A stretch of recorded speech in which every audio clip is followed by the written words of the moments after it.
ज्यावेळेस त्यांनी BLO ने अप्रूव्हल दिलं, तहसीलदारांनी अप्रूव्हल दिलं की त्यात समाविष्ट होतं आणि त्या म्हणजे निवडणुकीच्या गोंधळात काहीच आम्हाला कळालं नाही.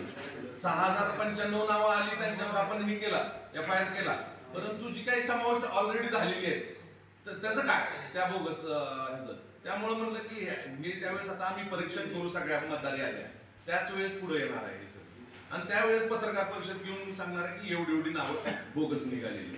आमचा संशय असा आहे कमीत कमी 20 ते 22 हजार नावं या ठिकाणी अजूनही या तुळजापूर मतदारसंघामध्ये ऍड झाली, कारण की लोकसभा आणि विधानसभा ह्या 4 महिन्यामध्ये कारण की लोकसभामध्ये 2,56,000 काहीतरी मतदान झालं आणि त्याच नंतर लगेचच ज्यावेळेस विधानसभा झाली तर त्याच्यात 2,56,000 प्लस 15 ते 20,000 नावं वाढली म्हणजे विधानसभेला. तर ह्या कुठल्या माध्यमातून वाढली तर हे अशा माध्यमातून वाढलेली आहे असा आमचा संशय आहे. नक्कीच येणाऱ्या काळामध्ये पुढील ज्यावेळेस तपासामध्ये हे निष्पन्न होईल. आपण मास्टर माइंड म्हणताय, यामागे आपला काय संशय आहे?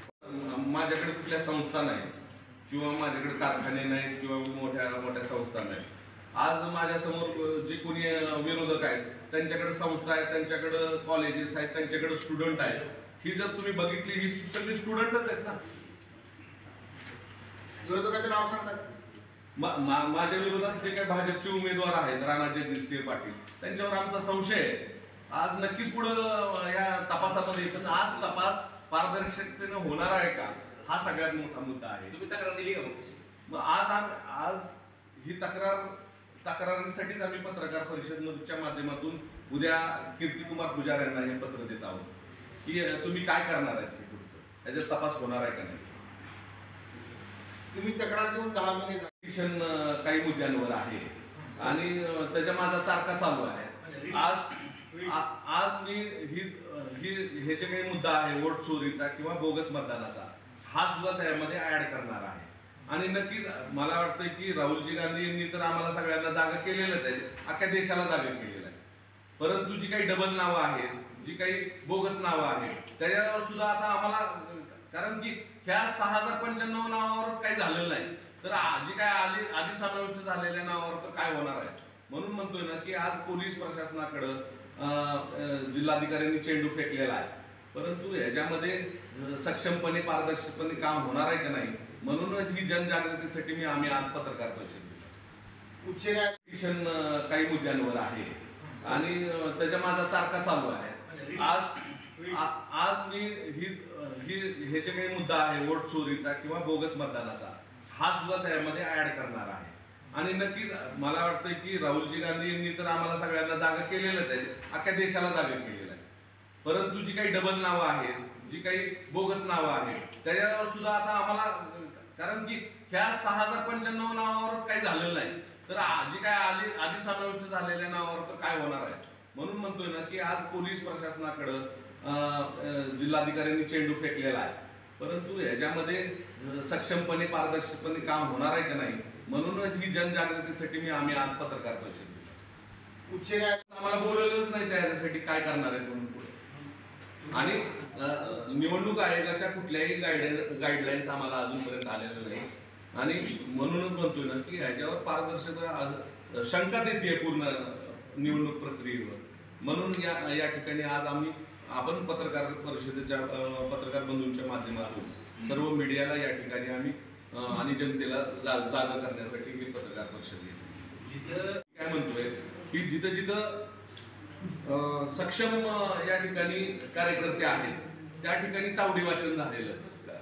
मला वाटतं की 410 बूथ आहेत, 410 बूथवर चावडी वाचन झालेलं नाहीये. साधारणतः 294 बूथवर या ठिकाणी चावडी वाचन झालं, परंतु उर्वरित काही मला वाटतं की तिथं सक्षम BLA नसला असेल, काँग्रेस कार्यकर्ता नसेल, महाविकास आघाडीचा कुठलाच कार्यकर्ता नसेल, त्या ठिकाणी काहीच वाचन झालेलं नाही, काहीच झालेलं नाही. ऑलरेडी ती समाविष्ट करून घेतलेली नाव आहे. त्या म्हणूनच म्हटलं ना की आम्ही सुद्धा त्या संपूर्ण, कारण की 410 बूथचे 410 मतदार याद्या बघणं फार मोठं कठीण आव्हान आहे. तर आम्ही ते ह्या आठवड्यात पूर्ण आमचं काम चालू आहे. तर त्या आठवड्यात पूर्ण झाल्यानंतर आम्ही तुम्हाला सक्षमपणे पत्रकार परिषद घेऊन मांडतो की ह्याच्यामध्ये अजून किती बोगस नाव आहे. काय म्हणतोय की जिथं जिथं सक्षम या ठिकाणी कार्यकर्ते आहेत त्या ठिकाणी चावडी वाचन झालेलं. मला वाटतं की 410 बूथ आहेत, 410 बूथवर चावडी वाचन झालेलं नाहीये. साधारणतः 294 बूथवर या ठिकाणी चावडी वाचन झालं. परंतु उर्वरित काही मला वाटतं की तिथं सक्षम BLA नसला असेल, काँग्रेस कार्यकर्ता नसेल, महाविकास आघाडीचा कुठलाच कार्यकर्ता नसेल, त्या ठिकाणी काहीच वाचन झालेलं नाही, काहीच झालेलं नाही. ऑलरेडी ती समाविष्ट करून घेतलेली नाव आहे. त्या म्हणूनच म्हटलं ना की आम्ही सुद्धा त्या संपूर्ण, कारण की 410 बूथचे 410 मतदार याद्या बघणं फार मोठं कठीण आव्हान आहे. तर आम्ही ते ह्या आठवड्यात पूर्ण काम, आमचं काम चालू आहे. तर त्या आठवड्यात पूर्ण झाल्यानंतर आम्ही तुम्हाला सक्षमपणे पत्रकार परिषद घेऊन मांडतो की ह्याच्यामध्ये अजून किती बोगस नाव आहे.